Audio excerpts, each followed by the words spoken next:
ভগবান বসে আছেন, তিনি দেখছেন বন্ধু আসছে, কিন্তু অপেক্ষায় আছে কখন আসবে দ্বারে।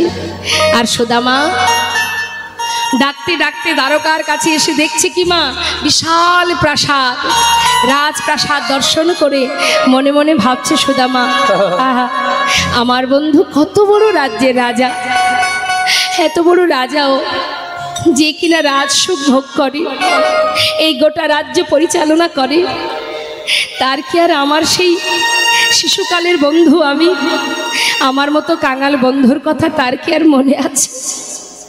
যদি চিনতে না পারে আমি কি করে যাব তার কাছে? ফিরে যাই।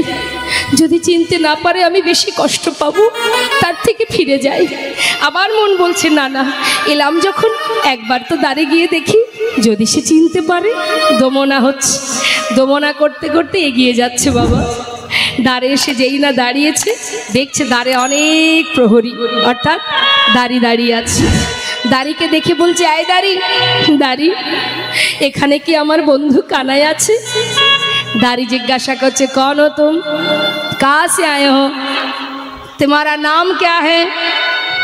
সুদামা বলছে আমাকে চিনবি না, আমি বৃন্দাবন থেকে আসছি, বল না এখানে কি আমার বন্ধু কানাই আছে? द्वारपाल बोलें देखो इधर कोई कानाई वानाई नहीं है, ये जो राजा है ना उसका नाम है कृष्ण। कृष्ण আরে জানিস দাঁড়ি, যে কৃষ্ণ সেই তো কানাই। আমাকে একটু ভিতরে যেতে দে না, আমি ভিতরে যাই, কতদিন দেখিনি বন্ধুকে, আমি তাকে দেখতে চাই।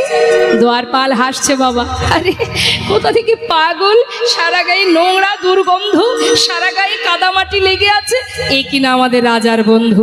মুখের দিকে হা করে তাকিয়ে সমস্ত দাড়ি ওই দ্বারকাবাসী তারা সবাই হাসছে, অট্টহাসি হাসছে। মহাজন লীলার পাশে দাঁড়িয়ে বলছে